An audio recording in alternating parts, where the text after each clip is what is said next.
Chapter 17. Wen read the message. It had been written in capitals with a black marker pen by the look of it. The photo was one of the sets sent to the newspaper. Soccer were buzzing around, and Wen soon realised she was in the way. Becky was in a car outside. Even though she wanted to be in on the investigation, she was a victim now. She wouldn't like being on the other side of the fence. "Right, Norman, I want this place turned upside down. We've got to nail this bastard, and soon." "Yes, Mom, I do know how to do my job, you know." Wen sighed. "I know. Sorry, I'll just get out of the way then." "That would be more helpful, Mom." Norman gave her a smile and Wen nodded to him, then went out to see how Becky was. "You okay?" she asked as she got into the car beside her. "Yes, thank you, boss. It was just a bit of a shock." This was evident from Becky's appearance. She was pale and shivering. "I bet it was. Who else can get into the house, Becky? Who else has keys?" "I've been thinking about that. Probably more people than I'm happy with." "Okay, make a list and give it to me, and then we'll get you booked into a B&B. "There's no need for that. I've already called Elliot. He'll put me up for the night." Wen looked at Becky. "Is that a good idea? Sleeping with the enemy?" She smiled as she said it. "I'll be on the couch, Mom.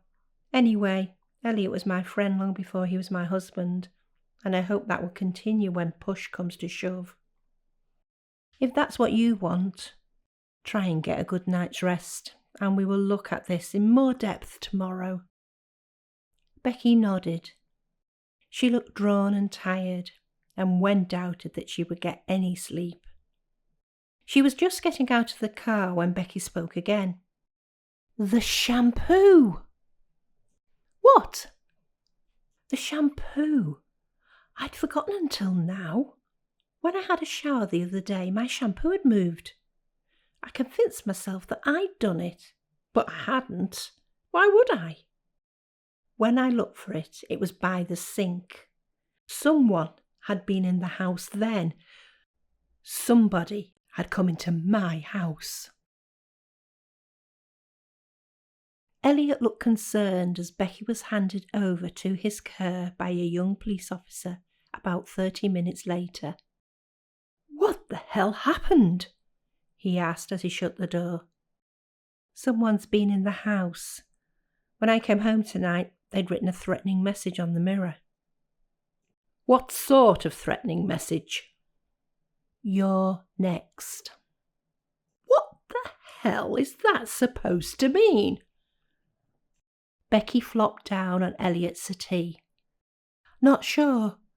You haven't got a drink, have you?" "Yep. White wine?" "That would be great." Elliot disappeared and returned with 2 large glasses of white wine. "What, you drinking on a school night, naughty boy?" It was a standing joke between them.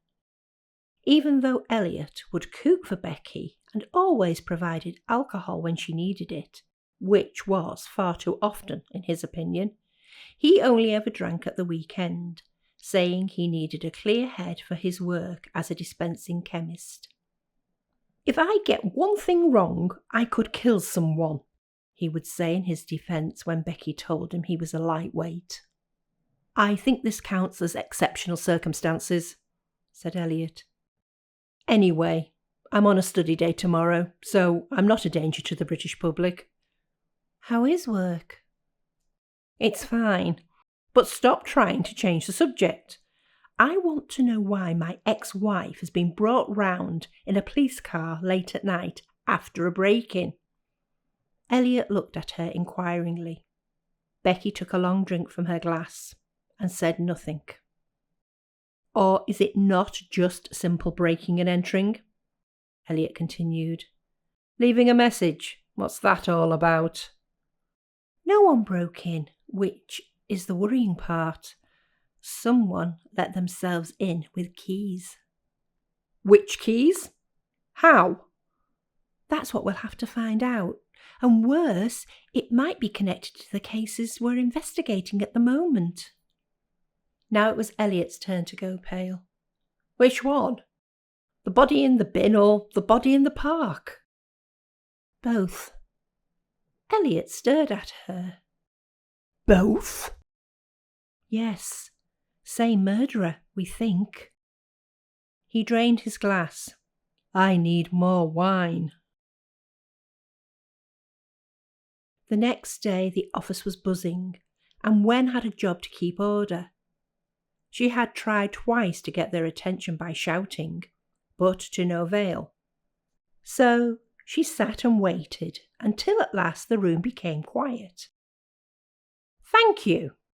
Now I will tell you what actually happened. Never mind what your mate told you, which is probably rubbish. We are dealing with facts here, so listen. She stood up. As you probably know, D.C. Wainwright has had someone going into her house and moving things. And last night, that person wrote these words in marker pen on her mirror. You're next. Wen wrote this on the board. They also left a photo of the murder scene from the park crime. So, thoughts please. Everyone spoke at the same time. One at a time, please. Right, D.C. Jones. Do we know how they got in? Richard asked. Yes, they let themselves in with a key. Becky sent me an email this morning with a list of anyone who might have access to a set of her house keys. Wen turned back to write on the whiteboard. She has a set, obviously, as does her ex-husband, Elliot Wainwright. So does the estate agent and the woman who lives next door.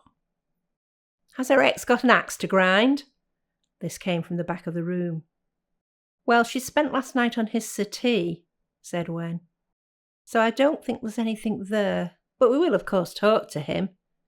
What do you think about the ex-D.C. Jones? Amicable break-up, said Richard. They still get on okay, just grew apart, I gather. To be honest, boss, she doesn't talk about it much. This could be his way of trying to get her back, said another officer. Frighten her so she goes running back to him. Could be, said Wen. I'll suss that out when I speak to him. The estate agent is the most likely, said Cassie. Let's face it, people are in and out of places like that all the time. I agree. So will you go and visit them, please? I want you to speak to everyone that works there. Part-time, staff, cleaners, the lot. Have they had any work done since the house went on the market? Has anyone viewed it? And Richard, you go and talk to the neighbour. Make sure she still has the keys and find out where she keeps them. Could somebody have lifted them and had copies made without her knowing? Is Becky okay?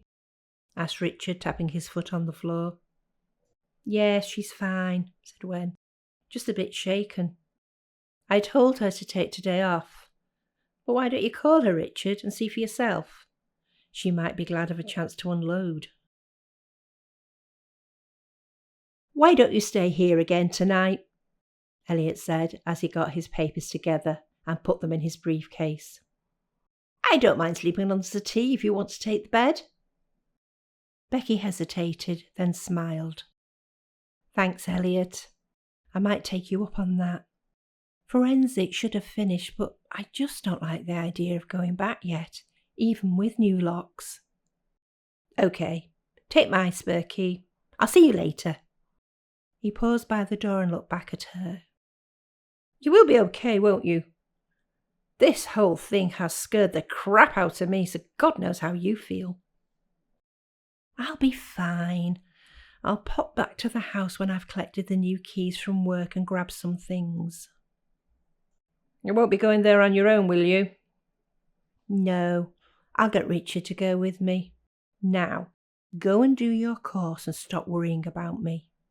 I've got a whole team of highly qualified detectives to do that. Becky smiled as he opened the door, but as soon as he had gone, she ran into the bathroom and was violently sick.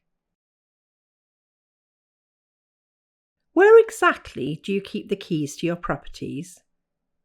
Cassie had her notebook out and was preparing to take notes. In the safe, of course, replied the estate agent, a pretty woman who looked about 35. Can you show me, please? Yes, if you want. She led the way into the back office where she opened the cupboard to expose the safe. And can you show me Mr. and Mrs. Wainwright's keys, please? Yes. She hesitated for a moment. Can you turn round, please? Really? We have rules to follow as well as you know, the estate agent said with indignation in her voice. Yes, of course you do. Sorry. Cassie turned away as the estate agent put the code into the safe. It clicked open, and then she turned back. The woman was taking out several sets of keys, all labelled neatly. Right, let's see. She sat down at her desk and started to go through the bundle. Here we are, she said in a relieved voice as she pushed one set towards Cassie. 28 Meadow View. And that's the only set you have? Yes. How many keys do you hold at the moment? The woman raised her eyebrows at Cassie. Well, that depends, doesn't it? If sellers want us to show prospective buyers around while they aren't in, we hold their keys. Her voice was that of a teacher explaining a simple problem to a young child. These are all the keys we have just now, she said, waving her hand at the ones taken from the safe. And you do that a lot, do you? Show people around? More and more, usually at the seller's request. But don't most people look at properties in the evenings and at weekends? Yes, and like Mrs. Wainwright, a lot of people work on sociable hours. And many people just don't want to be in the house when people look around. Some of the remarks they make are borderline vicious. Really? I didn't know selling a house could be such a cutthroat business. You'd better believe it. They say things like, it's a bit small, it's a bit big, it's not decorated the way I like it, it needs too much work. You wouldn't believe they'd looked at it on the internet first. The estate agent pushed her chair back, picked up the keys and headed for the safe. Not the Wainwright keys. Cassie put her hand out. I'll take those. On whose authority? The estate agent's lips pinched together.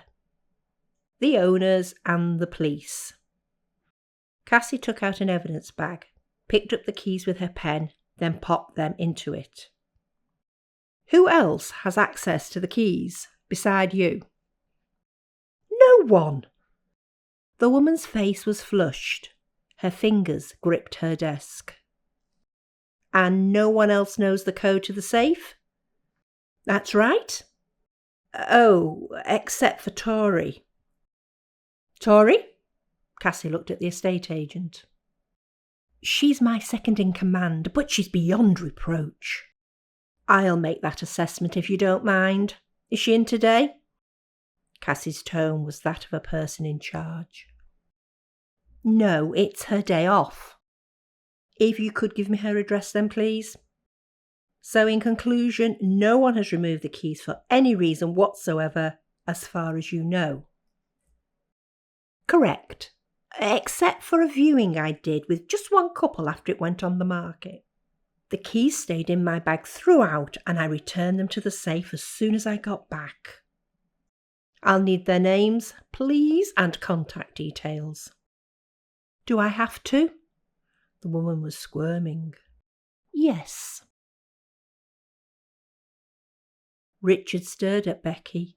What are you doing here? I need some stuff from home, therefore I need the new keys. Right, I'll get them. Richard went in search of the house keys and Becky sat down at her desk, surveying the murder board. It felt so wrong to see details about herself up there. "Here we go." Richard dandled the keys before her. "You okay, Becky?" "Not really." She took the keys from him. "I just don't understand what this guy is playing at. 2 completely different murders, and then he threatens a police officer. None of it makes any sense." "Well, psychopaths don't always play by the rules, because they don't have rules." "But that's not true. Even serial killers have the same MO. This lunatic doesn't fit anything I've ever studied." Richard sat on her desk and spoke quietly to her. "We won't let anything happen to you, Bex. I won't let anything happen to you. You know that, right?" Richard was the only person who got away with calling her Bex. No one else dared call her that, not even Elliot. "Yes," she said, but without conviction. "Anything we can do? Anything I can do? Just ask." He put a gentle hand on her shoulder. "Funny you should mention that." Elliot had had a hard time concentrating on the topics that they had been discussing this morning, and was now wondering if he really needed to know the current best treatment for head lice.